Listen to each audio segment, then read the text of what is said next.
Welcome to the Solid Verbal. The Solid Verbal. Come after me! I'm a man! I'm 40! I've heard so many players say, well, I want to be happy. You want to be happy for a day? Eat a steak. It's that woo-woo! And now, Dan and Ty.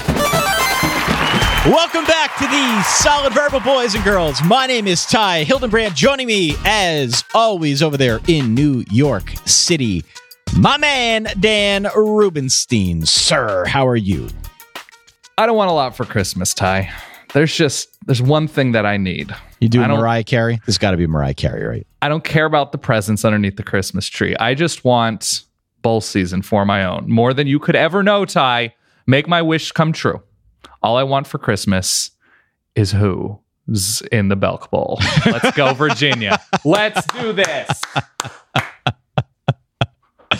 Well, that was lovely. Thank you. Yeah. I've got an alternate version if you're willing. There's a second verse where it's, I won't ask for much this Christmas. I won't even wish for snow. I'm just going to keep on waiting for the Redbox Bowl. Yeah. That was not as strong. I felt like the Who kind of fit a little bit better. You definitely picked the right one to trot out. I was thinking all I want for Christmas is the U, but then we would have to go back to talking about the Pinstripe Bowl, and who wants that? Yeah, by the way, Jack Cohn is going to be starting in the Pinstripe Bowl for Wisconsin. I have that noted here. Yeah, I'm changing my pick to the U as a result of King Cohn getting the start. Okay. I think that's reasonable. You're on the record officially before kickoff. So here's the deal, boys and girls. Wait, is that before kickoff? I don't know how the timing works. We are in the fourth dimension. We are in the fourth dimension. Here is the deal. We alluded to it a little bit on our Wednesday show, but if you are hearing this now, you're probably hearing this show on a Sunday. But because Dan and I have all sorts of scheduling conflicts over the next week or so, we are actually in the process of banging out two shows back to back here. So the very first one we're doing is going to be the playoffs and bowls, I guess, that run up through at least some portion of New Year's Eve. And then we got another one that we're going to do, probably take a little bit of a break, I would think, just a bathroom break or what the old whistle, something. I'm wearing a catheter and a diaper, Ty. I'm here for the long haul. Then we're going to preview the rest of the bowl games, make sure we have all of our bases covered here, make sure you have enough information to pick your confidence selections in the Solid Verbal Bowl pool. So we're recording on Friday, which is, like Dan said, a little bit of the fourth dimension here. A little bit awkward for us timing-wise, but we're going to do our best to run through as many games as possible. Don't forget, if you're listening to us over the holidays, if you're in the car, if you're going to meet family, tell people about the Solid Verbal. That's the gift that you can give us. And in return, we're going to do our best to pump out some A+ quality free content here. A+? Yeah. This is news to me. So, with all that being said, Daniel. Yeah. Should we just dive right into our bowl games here? I have a quick request. Yes. Because news-wise, it's going to be difficult to react to things if something happens between the time we're recording this. Like you said, we're in the fourth dimension, fifth dimension? I don't know. The very end of Interstellar was quite confusing to me. Yeah, we're behind the bookshelf. Yeah. Yeah. So yeah, if your books are rattling right now, that's Mama H somehow. I don't know. So first of all, Marshall beat USF. Yes. In the, what was the Bad Boy Mowers Gasparilla Bowl? Gasparilla. Yeah, that was pretty much start to finish. They go up 21-7 in the first quarter, and a really nice back half of the season for the Thundering Herd. Yeah, that's what they are. Defensively, they again prove the rule of the team with the better defensive points per drive without at least a terrible offense like San Diego State, who also lost their bowl game against Ohio. Hey, how you doing so far on your bowl picks? Really well. I'm 7-2 so far.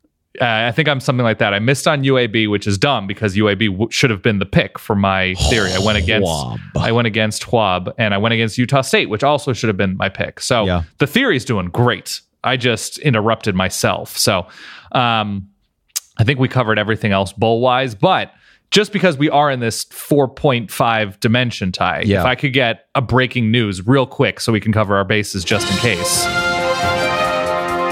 Dan, we have breaking news! Boop, boop, boop. hope. Now, none of this is confirmed, nor is any of it true, but it could be by the time you're listening to this. So Urban Meyer has been knighted. Yeah, right. And he will receive a Kennedy Center honor. Sir Urban Meyer. Mike Leach has embraced a conspiracy theory that has crossed a line we didn't even know existed. Okay. Into the sixth dimension. Yeah. UConn somehow lost again. They're not in a bowl, but they lost. Yeah. There was a very murderous fight in the Cheez-It Bowl of Cheez-Its.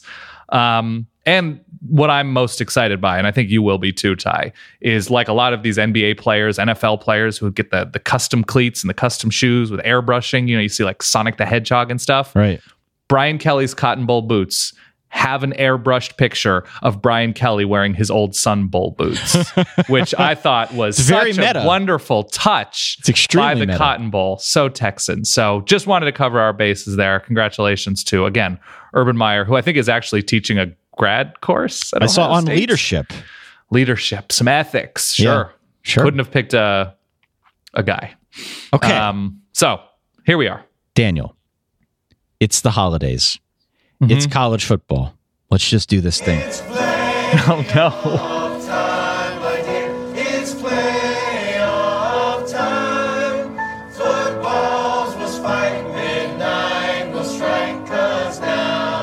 Dan, it brings a singular lonely tear to my eye to know that we're closing out 2018, but I'm very excited on the same note that we've got big high-flying playoff bowl action coming at you. Oh, wow. You really are sort of treading on my Sirius XM voice right now. A little too close to the line there. A little close. Let's start with the Goodyear Cotton Bowl Classic. It is the first of two playoff semifinal games. We're going right into it. We're jumping right in, Dan. Okay. AT&T Stadium, Jerry's World, in Arlington, Texas. They play this one on Saturday, the 29th of December at 4 p.m. Eastern on ESPN ESPN, as some would say. Mm-hmm. Notre Dame, 12-0. They are the 3 seed headed into this tournament, this mini tournament, versus Clemson. They are 13-0. They're the number 2 seed. Clemson is currently a 12.5 point favorite, Dan. Yeah. Let me shade my analysis. I have a lot to say about this game, as you might expect. I might pull up a chair. I usually stand when I do these, but I'm ready to sit on a dock of the bay listening. Let me shade my comments by saying just up front, Clemson is the better team. Yes? We would agree with that? Yes? We don't fully know, but that's what it appears. Yeah. It appears that way projected. These are somewhat untested teams in terms of high quality opponents, I would still say now. You know how I feel about the Michigan timing, that a team in late August, early September is not whatever they're going to be later on in the season. For sure. That's another conversation. Okay. But I think Clemson's better on offense. They're slightly better on defense.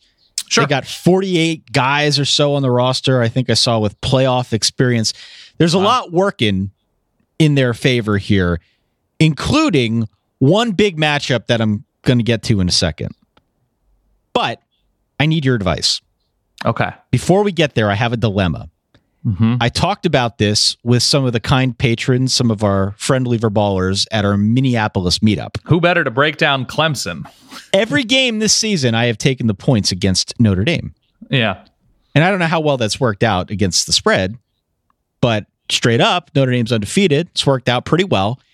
Now they're the underdog. Mm-hmm. And this has thrown me into a bit of an existential crisis. Do I keep the train rolling by taking the points, or do I continue betting against Notre Dame?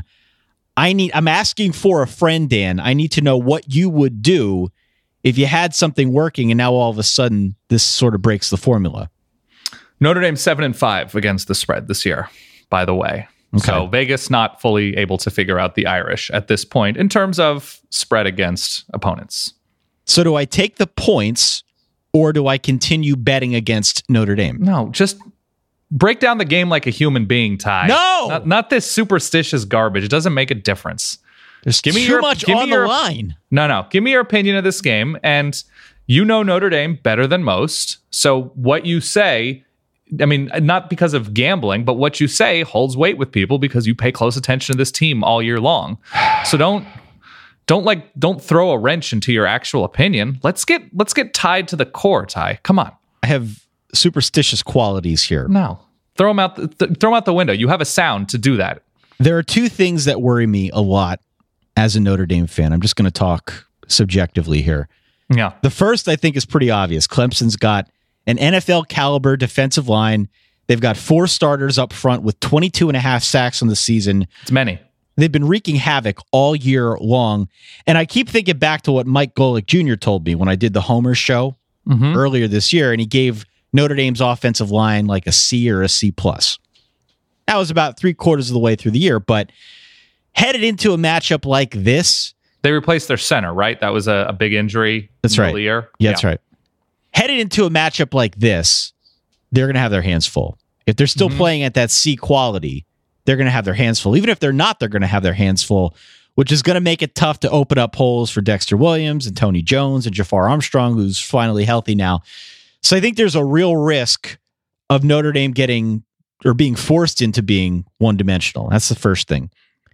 The other thing, I think there's a real chance that they take some punches early, Notre Dame does, and that they're playing catch up the whole game. Their defense is good, it's legit, but it seems like you can get them early. And I just have these visions, these nightmares of Notre Dame being stopped on their opening possession, Clemson marching the field, scoring instantly, Ian Book getting the ball back, throwing a bad pick, Clemson being up 14-0 like 6.5 minutes into the first quarter. That is my biggest fear as a Notre Dame fan, that they fall behind early and then they're playing catch up the whole game. I feel as if Clemson was not, towards the end of the year, like a jump out team, right? It was a slowish start in some weird weather. It was 14-3 after the first quarter against Pitt, which is a great start for Clemson, but not runaway. The Boston College game was manageable into the half for the Eagles. South Carolina was pretty tight. So if Clemson were to jump out against a very good Notre Dame team, wouldn't that come as somewhat of a surprise given some recent games? I guess. I mean, what matters is what they've done in the second halves of those games. They went down 6-0. Right, for sure. But you're just talking about how they jump out. They were down 6-0 to Duke after the first quarter. The 3 reasons I am optimistic about this game from the Notre Dame perspective gets back to what you said before, but Clemson, I think, a little untested against a really good defense. Notre Dame's going to be the best defense they've seen all year. That's hands down. How does Trevor Lawrence respond? It's going to be interesting to see that. The other thing that I'd add here is if Notre Dame can get their big receivers involved, that may present an issue for Clemson. Yep. Boykin and Claypool. They're both about 6'4", 230-ish. Clemson's not small at corner. They're fine, but it's a different kind of challenge than I think they faced all year. And I'm curious to see how they respond here. So ultimately, not to talk everyone's face off, I think the matchup in the trenches is the one that swings this in Clemson's direction. I think they're the better team. I think they knock off Notre Dame. So I've got 8 confidence points on that. So when Clemson is pushing 2 touchdowns as a favorite, it's pretty clear why. Because things you mentioned, the line that can swarm anybody, an offense, you didn't even mention Travis Etienne, perhaps by the end of the year, the best running back in college football, with his ability to break it loose pretty consistently. The offensive line with a ton of experience on Clemson's end. You mentioned Trevor Lawrence. So to me, the Clemson path is pretty obvious, and that's pressuring Ian Book, and just slowly but surely, they feel very crock-potty in the way that they've won this year, getting a lot of guys involved. To me, though, the Notre Dame path, which is something you also alluded to, is it's pretty much fearlessly challenging Clemson all over the field through the air. I don't think Notre Dame can win this game on the ground. I really don't. I agree. I agree with that. And that'll have to be quickly because of the pass rush and the pocket collapsing potential. So that's what screens and crossers, maybe some rub routes, getting creative. That's Chip. I always get my Chip Long. Confused. Chip Long, younger guy. And defensively, Clark Lee, this defense, which has been great.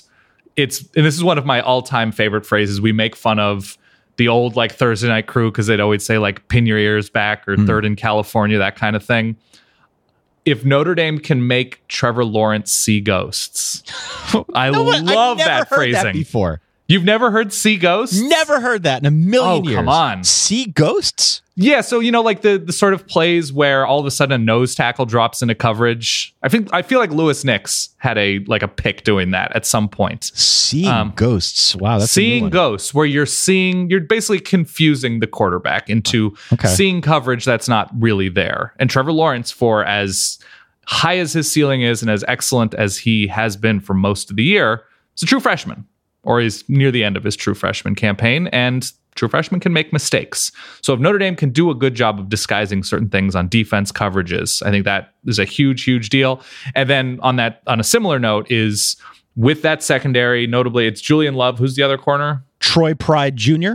Troy Pride Jr., yes. It's those two winning 50-50 balls deep. T. Higgins is outstanding. They're really, really good downfield. And if they find themselves on an island without that safety help, it's winning those 50-50 huge, huge moments. And so that's the path to me to Notre Dame. I think the Irish have to score 30. If they score anything less than 30, it's hard for me to see them walking away with a win. I'm going to take the points. Yeah. I find it very difficult to give that many points against what I still believe, even though the opponents haven't been wonderful offensively, other than maybe Stanford, that defense will lose this game by more than 12 and a half, 13 points. So I'm gonna take those points. I am going to come in at 31-25 Clemson. I got 34-21 Clemson. I'm worried about the offense against USC, what it looked like, and seeing that kind of slow start. That troubles me a little. They're not going to come out slow offensively in this one, at least not the same manner that they did against USC. If they come out slow, it's because Clemson's got their number. And because their defensive line is in Ian Book's face. Okay. All right, so I guess Are you going to take those points? No, I'm going 34-21. Oh, okay. So Clemson is barely covering. Barely covering. By half a point. Okay. I'm looking here at the list of gifts here. Mm-hmm. The Cotton Bowl would not disclose. Cowards. They would not disclose. So I suppose your pipe dream of Brian Kelly wearing boots is still a possibility. Can neither confirm nor deny. That's the Cotton Bowl stance. All right. What is your food rec, by the way, for this part of the world? Real quick. Oh, yes. Went here before Ohio State, Oregon in the national championship. So I hope that's not a bad omen before one of our teams plays in Jerry World. Pecan Lodge is outstanding barbecue. I know it's Dallas. The game is north of Dallas or whatever direction of Dallas in Arlington. Incredible barbecue. There is a line, so go early or go with a lot of people to skip the line and get the trough. Really, really strong fried chicken, much more so than any barbecue place should have. Again, Pecan Lodge, wonderful. Moving on to the Capital One Orange Bowl. It's the second of two playoff semifinals. They play it at Hard Rock Stadium in Miami, Florida. Also on Saturday the 29th. This one at 8 p.m. Also on ESPN. It's Oklahoma, your Big 12 champ, at 12-1, the number 4 team in the country, squaring off against Alabama at 13-0, your SEC champ. They are, you guessed it, the number 1 team in the country. They're a 14-point favorite, which we'll talk about here momentarily. Okay.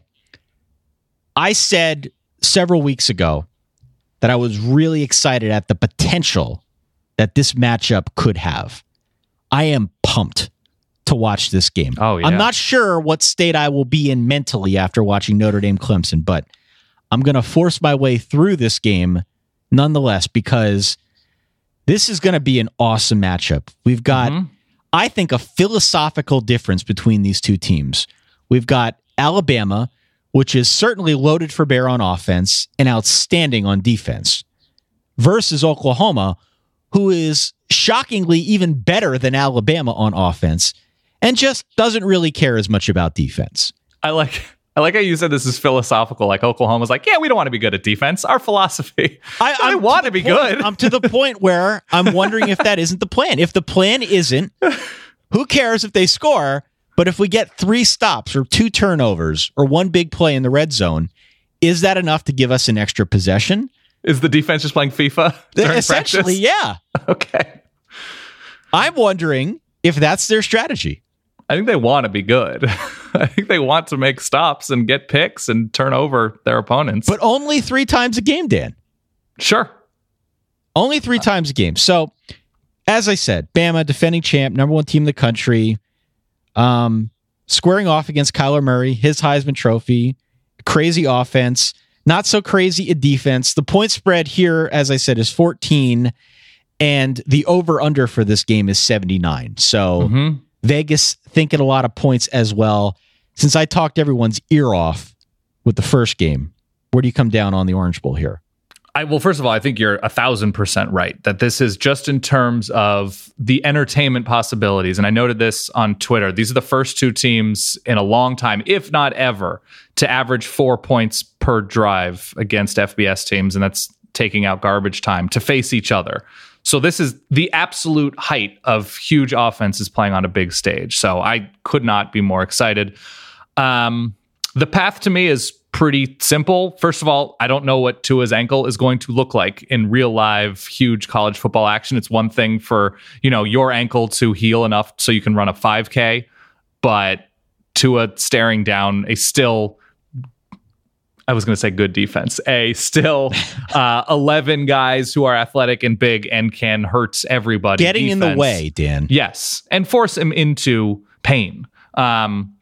That is a huge question to me. So the path for Oklahoma is a lot like what they look like against Texas and West Virginia, and knowing that they're going to give up points and yards and drives, whatever, but taking chances, blitzing to flush Tua from the pocket and force him to make plays with his feet or throw on the run. And prove that a lot. And that's what Georgia was able to take advantage of when he was not able to because of his health. So they need to manifest. They need to manufacture, that's the word, turnover opportunities. Yeah. Because otherwise it will be nearly impossible for this Oklahoma defense to play the Tide straight up. And so they need a combination of the turnover number being 0.0 when they have the ball, and probably need to force 2 turnovers from Alabama to just have a shot of winning this game in a shootout. Otherwise, real tough for me to see. I like that Oklahoma has a really strong offensive line. I think they just won the Joe Moore Award, given to the best collective offensive line. It's like an 800-pound trophy. So when you look back at the teams that have had success against Alabama, it's having that experienced offensive line, whether it was Ole Miss, whether it was Texas A&M with Johnny Manziel, whether it's, Clemson with their offensive line that they had protecting Deshaun Watson. I love that ability. Well, you know what? And you bring up a really good point. I don't mean to cut you off, but no, you're good. They do have one of college football's best offensive lines, just won the award. They have a nice stable of running backs that have developed despite Rodney Anderson being out for the year. Most importantly, they've got the mobile quarterback with a strong arm. They've got playmaking receivers, maybe not as big as we saw in like some of those old Texas A&M teams, but still, they're really good. They're very dangerous in space, and we know that Alabama has been prone to giving up some big plays this year. There are a lot of checks in the boxes next to the formula that we've kind of identified over the last, 10 years or so for how you beat this Nick Saban Alabama team, or if you want to give yourself a chance to beat this Nick Saban team. I think they've got the playmakers on offense. I don't know if they're balanced enough on defense. They have to hope that they get into that shootout and that maybe they can, as you said, turn over Alabama 2-3 times and try to get a few extra possessions. Here's my thing. You're right on Tua. Curious to see how he looks, how the ankle is. And I don't know if it really matters if it's him or Jalen Hurts. They're both excellent. Tua's obviously a little better. Offenses, though. They're different, but they're both excellent. Yeah. For me, it's which defense do I trust more to create those turnovers? Because I think both teams might find themselves playing a similar style on defense. Sure. I trust Alabama's defense without question. Well, Alabama's defense can dominate without turning, Oklahoma over. So against Power 5 teams, Oklahoma in 11 games they gained 8 turnovers. And Alabama in those, they played how many games against Power 5 teams? That's right, 10 games. They had even more. They gained 17. So Alabama in total, whatever, did a better job of flipping the field. Bama can dominate with their defense. They've been dominating all year. I don't think they necessarily dominate in this game. And that's why I think they find themselves playing to a similar philosophy, strategy, ineptitude, whatever you want to call it, that we've seen from Oklahoma. I think we might see almost two birds of a feather in this football game, depending on how much success Kyler Murray and the Sooners have on offense. How long into this game? I don't know who's calling this game, and I don't care to look it up that much because it doesn't really matter. But how long into this game will we get either the play-by-play broadcaster or the analyst saying something like, Alabama has traditionally struggled with dual threat quarterbacks? You mean everybody ever has struggled with transcendent Heisman Trophy winning quarterbacks? Yes, Alabama happens to be a college football team of which everyone struggles with a guy who can run crazy fast and throw the ball 65 yards on a rope. So that will happen 100%. Who are you picking here? I think I'm going to go Oklahoma. I don't think they win outright, but I think you're right in terms of, I think to kill Oklahoma would mean, killing Oklahoma means winning by more than 14 because of this offense. And I just don't see Kyler Murray, who has been huge on every stage that he's been on this year, even with a couple of early mistakes in some bigger games. I just think he shows out. I just think he is a big game player, and the defense is not good enough to win this game for the Sooners. I have Alabama by 10, 11 points here, like 41-33, somewhere in that, 42-32. So pressing up against double digits, but I think it's going to be all sorts of fun. And you're right. It's too many points. And just the worst thing in this game is just too clear. It is just too clear. And that is, if it's Tua, that at 65%, that is if Tua rolls his ankle and Jalen Hurts has to go, it's too much Alabama in every phase. So that's where I'm going. I'm taking the points in both of these playoff games. So we agree on this one. I can't wait. They get a gift suite, a Torno watch. Okay. A personalized bobblehead of each student athlete and a sling bag, Dan. That's pretty good. And I saw that. Did you see the baubles of Tua and Kyler Murray? I did not. Okay, so I saw those on Twitter. Somebody posted them, and they are about 7,000% better than, you remember the Cristiano Ronaldo one? Oh, God. That was super weird looking. Yeah. These, I don't know if it's like a new 3D laser printed whatever version of a customized bobblehead or bust, but these actually looked pretty spot on. So hopefully that carries over to everybody on the team. But I would imagine there is a long snapper who is going to look like he's a little bit melty. That's right. It's going to happen. And yeah, the sling bag is nice. That's fine. Let's move on. Yeah. Let's go to the Chick-fil-A Peach Bowl in Mercedes-Benz Stadium in Hotlanta. They're also playing this one on Saturday, the 29th, 12 p.m. Eastern on ESPN. We've got Florida at 9-3. We've got Michigan at 10-2. Michigan's a 7.5 point favorite. Notable here, Michigan's going to be without Rashawn Gary, their talented defensive lineman. Mm-hmm. They're going to be without Devin Bush, he's not star linebacker. They're going to be without Karan Higdon, their primary running back. All are out of this bowl game. Just something to keep in mind. That's a lot of firepower, Dan. It is. Good Michigan team, well-rounded, but it's a lot of star I think power. Without Aubrey Solomon as well, who I saw today announced that he's transferring to Tennessee to be a little bit closer to where he's from. Yeah. Do you think that there's a motivation gap in this game?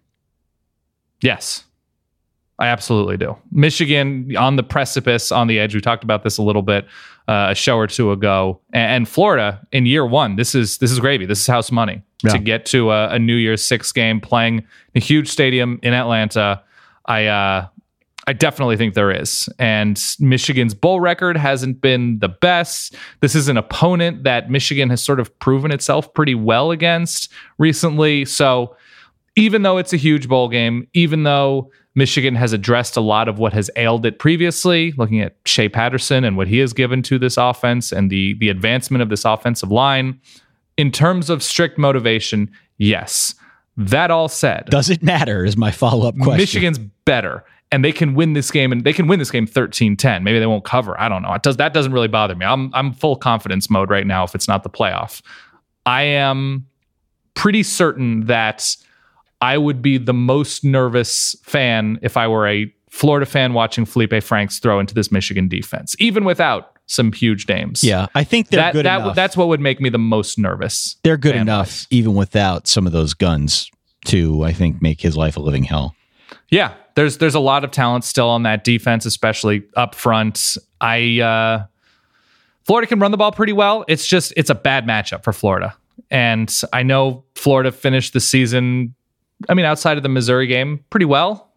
And there's a lot to like about Florida moving forward if they can find that quarterback. But this Florida defense is not where recent Florida defenses have been in terms of talent, in terms of production. So I'm going with Michigan. I think Florida covers. I think it's ugly. I think we get like a 17-13 game. I got Michigan and 32 confidence points on this one. Yeah, let me load my confidence. So I agree with you. I think there is a motivation gap, and I think it does work to Florida's favor that they're super young. They're trying to reestablish themselves now under Dan Mullen. I think they'll play hard in this game, but you're right. Michigan's just better. The numbers, according to Bill C., his S&P numbers have Florida as the 27th best offense in the country. I trust his numbers, but I've watched enough of Florida to know that what they're trotting out there, even though it's gotten better, that is not good enough to beat this Michigan defense. And, this isn't like Ohio State against Michigan. This is a team that scored 6 points against Mississippi State. In any case, Michigan wins. I think they win going away, and I think it's by 32 confidence points. Wow. Michigan's the thing that if you like Florida a little bit, it's less travel, and it's also Michigan away from home, offensively in particular. So you have a nice win against Rutgers. You have the weird game. Weird? That's a very nice term for what they did against Ohio State. And Northwestern was certainly not the jump-started offense that I think people were expecting. And Notre Dame-wise, not. I think they scored one of those set touchdowns on a kick return. So offensively, it's been on the road pretty uneven at best for Michigan. All right. I have 21 confidence points in Michigan here. All right, before we move on to the next bowl game, Dan. Yeah, this one I have mixed feelings about this, what you're about to do. They get a $300, I almost said fan cred gift card. A fan card gift card. I don't know what that is. I'm looking it up right now. Fan card, it is a prepaid MasterCard. Okay. That's fine. That's great. Sure. A Fossil watch, a Mophie Power Station XL, which is one of those portable batteries. Give me all that juice. An Amazon Echo Dot smart speaker, 3rd gen. Throw it out. And a football. Have you changed your stance at all after our secret garbage bracket on voice activation? I agree with you that it's garbage, but it does have some utility. I will say that, and we're certainly not being paid by a competitor to the Amazon Echo. Yeah. As soon as those stories started popping up, they're listening to everything and they're sending it to random people. Oh, okay. I think I'm gonna pass.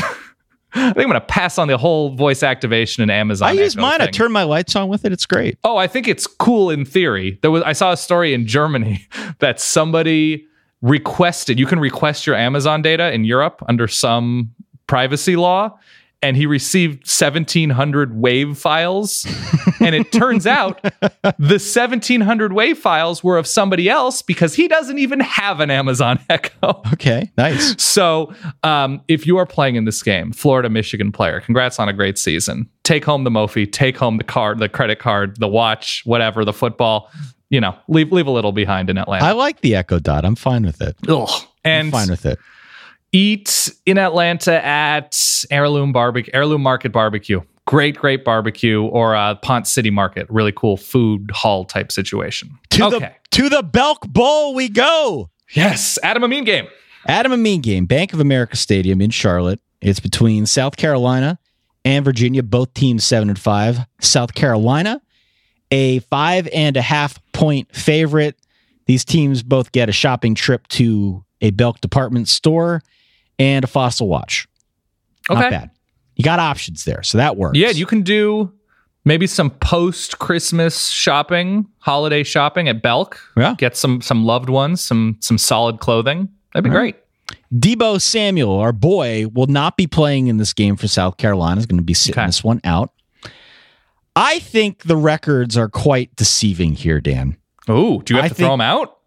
I think, I don't know if you throw them out. I think they kind of negate themselves because they're both the same at 7-5. Right.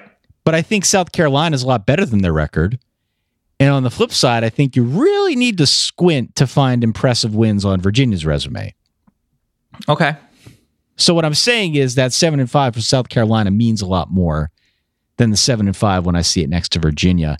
I think the Gamecocks have shown all year that they're going to fight you. And they're not going to take this one off. I think they can stop Bryce Perkins. I think they're going to win this game. Probably close, maybe ugly, but I've got 23 on South Carolina here outright. 23? That goes against my points per drive defense theory. Virginia, the better defense, and it is actually a really good matchup for Virginia. They, to me, have the clear better defense with as much as teams were running on South Carolina, and they proved to have a pretty efficient offense. Not explosive, but they move the ball pretty consistently downfield, both through the air to my guy, Olamide Zaccheaus. Love that guy. And South Carolina's defense can be nickeled and dimed. You can run on them, you can throw them a little bit short. So I actually like the matchup quite a bit for the Hoos, which is why I said all I want for Christmas is Hoos. And I just feel good about it. And also, if you look at South Carolina's schedule, did you watch The Office, Ty? Yeah. You remember the all-time, perhaps the best episode of the series ever, the dinner party episode? Yeah. Just the best of the best of the best. A little awkward, but yeah. They're talking about Michael Scott's vasectomy. Mm-hmm. And his girlfriend said she didn't want kids. He got a vasectomy. Then she said she did want kids. He reversed the vasectomy. And he did that snip, snap, snip, snap. Here's South Carolina's season. Win, loss, win, loss, win, loss, win, win, loss, win, loss, win, which makes us due for, I guess, a loss, a snip, snap. So wow, the Michael Scott theory is at play here. You compared South Carolina to a vasectomy. Nice. Well, what's their nickname, Ty? They are the game. No. Right. Oh, Ty, you confidently walked into that one. So yes, I am going with the Hoos here. And I am going to proudly and confidently declare that if you're going to the Belk Bowl, go find yourself at Fudo Buddha for ramen. I've recommended it for ACC championship games, for random games in Charlotte. It is some of the best ramen I've ever had. Great Brussels sprouts. You get some salmon nigiri. It's a wonderful, wonderful meal. Go there. And I hope by now I can get a free meal for promoting it as much as I have. The Nova Home Alone's Arizona Bowl, Dan. Mm-hmm. And what are they walking away with, Ty? Walking away with a Ghost Tech backpack with a power bank and external USB port. That's the dream, right? You also get Beats Buds, which is very tough to say. I'm assuming those are wireless earbuds. Okay. You get a Fire Kindle with a built-in Alexa, Dan, just for you. You lost me after Kindle. You Kindle itself is good. The Hydro Flask, the cooling towel, and Frito-Lay products in each bag, Dan. I got to tell you, Ty, in terms of the not major bowl games, you're walking away with a backpack that charges your things, your phones and electronics. Which, by the way, I don't think you can take on planes, but that's neither here nor there. Is that true? I think so, yeah. So you can take a backpack and you can take a power bank, but you can't take one with it built in. You can't do it in luggage. When it's built into luggage. So I'm assuming that extends to... Interesting. Yeah. You get headphones. You get your Kindle. You could probably turn off Alexa. By the way, by the fact that we just said that name, I apologize if that activated something in your living room. If you're listening to the show on a speaker, you get hydration and you get chips. Ty, I am going to shout out the Arizona Bowl for doing things right down in Tucson. Tucson, that's right, at Arizona Stadium. It's between Arkansas State at 8-4, Nevada 7-5. Arkansas State a slight 1.5 point favorite. The Red Wolves, Dan, they've won their last 4 games. Statistically, they are the better team, especially on offense. I don't have a high degree of confidence in this one, but I do like Arkansas State. So give me the Red Wolves to the tune of 7 confidence points here. Yeah, both of these teams played arguably their easiest stretches in November. I thought Arkansas State showed out a little bit better than Nevada. Nevada. I'm gonna get mail. Yeah. The Red Wolves held everybody they played under 20 points in November. And I'm going to take Arkansas State, even though Blake Anderson's bowl record has not been the best, but still give me the Red Wolves here. Moving on to the Military Bowl presented by Northrop Grumman. Yeah, I mean, I don't think I have a Tucson no food Tucson recommendation. There's probably an In-N-Out there, and that's good. They play this one at Memorial Stadium in Annapolis, Maryland. It's on Monday, the 31st. It is New Year's Eve, Dan. What are you doing for New Year's Eve? We've talked about this, haven't we? I know. We're both 1,000 years old and not believers in New Year's Eve. You just like getting S-faced at home alone. I know. Of course. Cincinnati 10-2, Virginia Tech 6-6. Bearcats 6-point favorite. Listen. Okay. How many eyes are in listen? Somebody asked us that. It's at least 5 eyes. At least 5. Yeah. I'm in the back of my head. I'm saying it with 5. You never want to look a gift horse in the mouth. Mm-hmm. I'm as big a fan of free stuff as anybody here. Certainly free electronics, certainly devices that deliver stunning 720p picture quality, Dan. Okay. But I looked up. Of course you did. The Dell Mobile Projector M318WL that is being awarded for being a participant in this bowl matchup, the Military Bowl. And I this is the kind of thing that you rent when you accidentally pick the wrong conference room that doesn't have a projector. Is it garbage? Why in the world would you want this thing? What makes it not appealing? Well, first off, they're making ones now that are really small, like the size of a Coke can. Yes, I've seen those. And I think ones that deliver better picture quality. Mm-hmm. This is like a deluxe office projector that you would see in any conference room in any corporation or any small business in America. So if you were taking like a some sort of course right. in an office, like if you were doing a sexual harassment seminar, that's right. There would be slides popping up on this M318WL. That's correct. Yeah. I don't understand it. Okay. They also get a $100 Amex gift card, iSlide sandals. Hello, iSlide. Hey. All right. Does this seem to you like a mismatch, or is it just me? I mean, I like Cincinnati here because of their defense. Virginia Tech was pretty clearly and consistently below average. They finished the season. They actually win their last couple games, but it's the Virginia game, which is a great win every year, obviously, for the Hokies, and Marshall, which now it's a bowl winning team. So 2 decent enough wins, but they lose 4 in a row before that. Cincinnati finishes the season winning 4 or 5, I believe, and their biggest loss was to the 2017 national champion. So hard to really fault the Bearcats there. So I'm going with Cincinnati. I think they move the ball well enough on offense, and really just an electric defense. Not a good formula for the Hokies here in Annapolis? Annapolis, Maryland, Memorial Stadium. Yeah. You're right. Cincinnati, they're way better on defense. They're super young, which I always like in a bowl setting. 28 confidence points. Give me the Bearcats. Do you like that this is that Northrop Grumman is presented after the bowl name, so it's clear that it's like you don't have to call it the Northrop Grumman Military, because that feels very icky. Yeah, and so they changed the wording around. Probably smart. That's what they do with the Rose Bowl. There are a couple other games like that too. Yeah, that makes sense. But I think those are for the prestige of not having Vizio or whoever's doing the Rose Bowl now before the Vizio Rose Bowl. But it feels different. Let's go to the Hyundai Sun Bowl, Dan. Don't have food wrecks in Annapolis. Just never been. Monday, New Year's Eve, CBS. Pitt is back in this game. I can't believe it. Of course they are. Did you see the oral history? I saw the oral history. Oh, it's wonderful. Wonderfully done. Stanford is 8-4. Pitt is 7-6. The Cardinal is a 6.5 point favorite here. They get a gift suite, a timely watch, a Majestic fleece pullover, an Ogio Excelsior backpack, an Under Armour cap, and a coin. Okay. Of note here, Bryce Love not playing for the Cardinal. Pitt is not good, Dan. They are not good.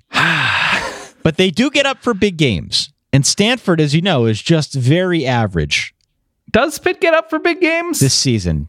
Work with me here, okay? Please. Because I just... Work with me, Dan. Recently. Somebody's got to get ratings for this game for CBS. Okay. You would think that this is going to play to Stanford's favor because Pitt stinks on offense and they just want to run.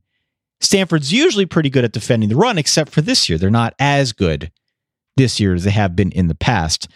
I am going to go Cardinal. I still think they're a lot more consistent, even though they weren't their usual self this season. There really aren't any bad losses on the resume. So, provided Pitt doesn't pull a rabbit out of its hat, Stanford 21 confidence points.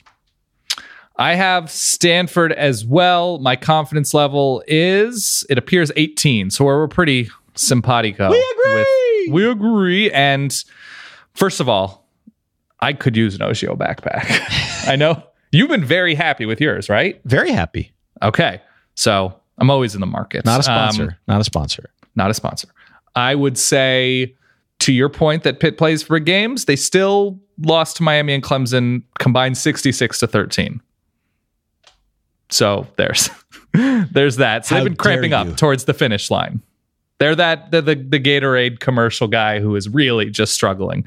The Stanford rush defense against Pitt's running attack and two really good running backs is okay. But this Cardinal team wins and loses through the air. If you're going to beat Stanford, you got to be able to throw. If you are going to lose to Stanford, it's probably because you cannot jump as high as their trees out wide can jump. Yep. Pitt ain't that team. So I'm going with the Cardinal here. And finally on today's H&H. H&H in El Paso, I believe, is a car wash and a Tex-Mex place. Breakfast and lunch. Go to there. Finally on today's show, the Redbox Bowl, Dan. Yes. Play this one in Levi Stadium in Santa Clara. It is between your Oregon Ducks at 8-4 and the Michigan State Spartans at 7-5, also on New Year's Eve. This one is on Fox. I have a question for you. A very real question, and it does not pertain to this game. As with all my burning questions this time of year, it pertains to the gift package here. I'm ready. So they get a Fossil watch. They get a Timbuktu backpack. They get headphones.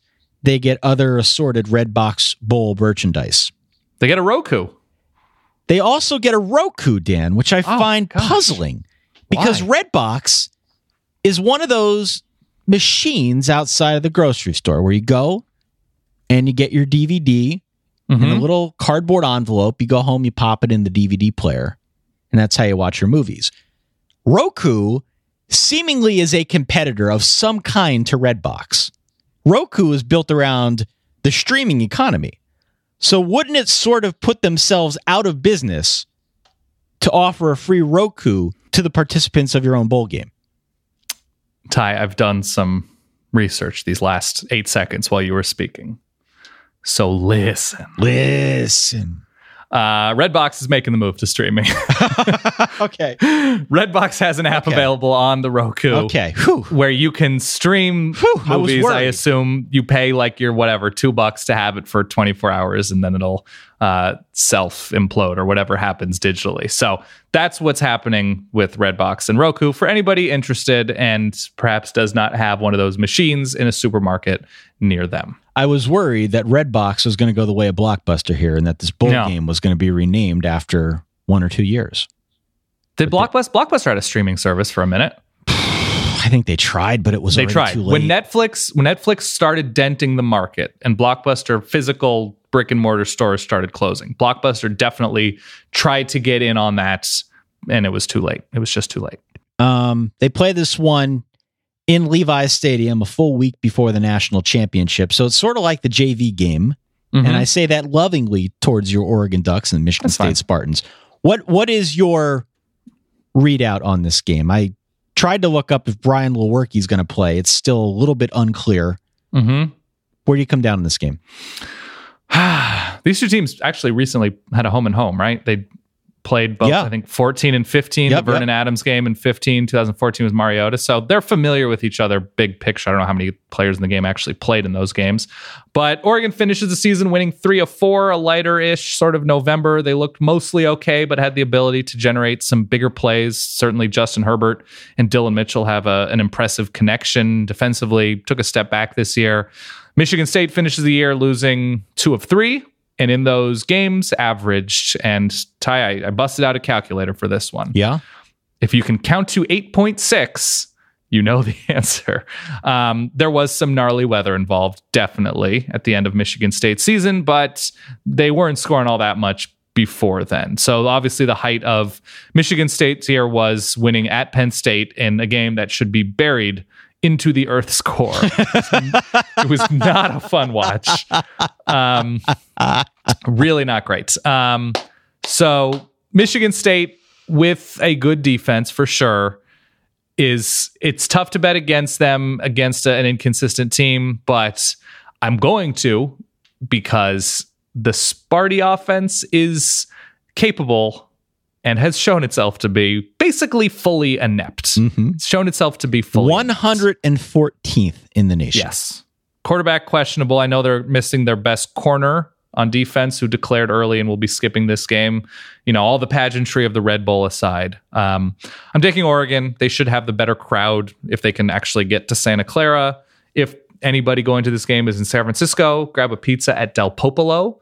It's actually I think it's my Twitter header picture. It was great. Really good small plates as well. If you like a good sunchoke, something along those lines. Sunchoke? A sunchoke. What the hell is a sunchoke? Do you not know what it is? Have you never had a sunchoke? I think you would like it. Sunchoke is a vegetable. Is it an artichoke? It might be related to. It's like trying to fit. It sort of looks like maybe what a ginger root looks like. Okay, yeah. So like very earthy.Ure. I want to say, I think it's an artichoke cousin. Okay. And they fried it up when I went there last year, and it was outstanding. So Del Popolo was a good pizza option in San Francisco. I'm going with Oregon here. My confidence level is, I think, around 8 points. I will verify right now. My confidence level for this game is 11 points for Oregon. I've got Oregon. I've got 6 points on it. Okay. I think that's about anything more than 15 seems like a stretch. We agree. So there you go. It is bowl preview number 4, our playoff preview number 1. I guess number 1 and 2, if you want to get technical with it. I am very excited for this playoff matchup. For those of you who are on the Twitter, we will be live tweeting this. I will be from my account, so as not to alienate our non-Notre Dame fans that follow the Solid Verbal account, but I will be watching this game with Mama H, probably about 5 minutes in, breathing into a paper bag, which is what we usually do. But if you're interested in live tweeting as the game's going on, please look me up. Okay. Because this is not the longest show we've ever done, right? No. I don't know how many, what are we at? Like 45, 50 minutes, somewhere in that zone? Yeah, we're at 56. Okay. Because you sort of cut me off as I was probing Christmas plans, because that's still in the future from when we're posting this show. Yes, we're still in the 4.5 dimension. Yes. So this show will be posted on Sunday the 23rd. So 2 days out of Christmas, unless there's like a nuclear holocaust, which, you know what? Glad we could go down with you. Sure. First of all, because you mentioned you're going to be watching the playoff with Mama H. Is Solid Wife Kate? Any like cousins, Uncle Joe? What is the full watching situation plan for the playoff and games on that day? We have not made full plans at this moment. Okay. But all I know right now, the bedrock of the watch situation will be me up at Mama H's yelling at the TV with her. Will you make a request? Meatballs, cannolis, anything like that? Is there a lucky food? You're superstitious. I am superstitious. You can get some of that coal fire pizza. I could do the coal fire pizza. I got to say the superstition though that I quickly ditched after I think the last 2 years. I had an old Brady Quinn jersey that I would put on sometimes to try and wake up the echoes. It never really worked, so I stopped doing that this year, and now they're 12-0. You know what you probably need? You probably need a half Brady Quinn jersey. The Laura Quinn jersey. You need the Laura Quinn jersey for good luck. Okay. But no situation beyond that. I would imagine that you and Jody with and I have crazy plans for the Redbox Bowl. Yeah, we're going to Buckingham Palace. Okay. No, I think we're actually eating an early New Year's Eve dinner out in the middle of that game. And I don't know if I care all that. I think I'm okay with that. I think I'm okay with catching up on the second half later. For the playoff itself for Saturday, so that's a really, should be at least at times, a fun Saturday of games. It starts at noon, Florida, Michigan. So we'll be watching that. I'll make my dip that I make. I made it last year. So this will be like a taco meat, onions, cilantro, maybe a chipotle puree, melt some cheese on top, get some tortilla chips. Really, really dig into what's the 29th of these games? 29th. Okay. As for New Year's Eve, we're gonna get some dinner with some friends early on. They have kids, so that's the plan then. Which brings us to this, Ty. Christmas. Yeah. Have you done any more shopping since we last spoke? No, I haven't. Ty, I haven't done it, Dan. Do you have an idea of what you're going to do? You're doing this where? Where's the celebration happening? The celebration on Christmas Eve will be up at Mama H's. Okay. And Christmas Day? Christmas Day will be down with Solid Wife Kate's family. Mm-hmm. But I will say that there's a lot of shopping that remains. Presumably, Solid Wife Kate and I will be knocking it out. Perhaps. Are you doing it all online? I can't do it online at this point. I know. How do you do in malls? How do I do in malls? Yeah. I'm Are you fine. patient? No. Okay. No. Are there any Christmas traditions, meals, treats? I mean, you told me the 7 fishes. We do the 7 fishes. That's the that's sort of the tradition. But will there be little kids around? There'll be a lot of little genuinely kids around, excited. Yeah, sure. If you had to lay odds right now on somebody between ages of 2 and 8, which is prime age for this, receiving a Power Wheels, is there at least a chance? I mean, there's always a chance for Power Wheels. Let's be honest. Not from me, though. Not from me. I know. I understand. Not from you. But just in terms of it's within the realm of possibility that somebody gets a little kid a Power Wheels for Christmas. There's always at least a 5% chance that a little kid's going to get Power Wheels. I may have mentioned this years ago, but in terms of subgenres of YouTube videos, kid Power Wheel bloopers are elite. The best. So I'm hoping for that for you, because I will not be celebrating anything with any little kids. So right. I am putting that goodwill on your shoulders. I will do my best to shop, to buy my presents. The ultimate inspiration is the deadline. Okay. Do you do any baking? Any gingerbread cookies? Gingerbread house? Not yet. Peppermint cookies of some kind? No. Nothing like that. Well, Kate? Well, Mama I've been too busy studying for these games, Dan. I know. And your dental work is all in order? My dental work's okay now, yeah. Okay, good. What a time to be alive. So just to I don't know what that meant. I don't know why that's so funny. I don't either. Just to recap, we've got the Redbox Bowl, we've got the Sun Bowl, yep. We've got the Military Bowl, we've got the Arizona, Belk, Peach, Orange, Cotton. Did you say that's a pretty good roster? Did you say the? You said the Redbox Bowl. Okay. Yes, I said the Redbox. I'm going to download that app when we get done here. Yeah, poke around, see what's what. Not a sponsor for that guy over there, my good friend Dan Rubenstein. For myself, Ty Hildenbrand. Thanks again for tuning in. We'll catch you all soon. In the meantime, stay solid. Peace.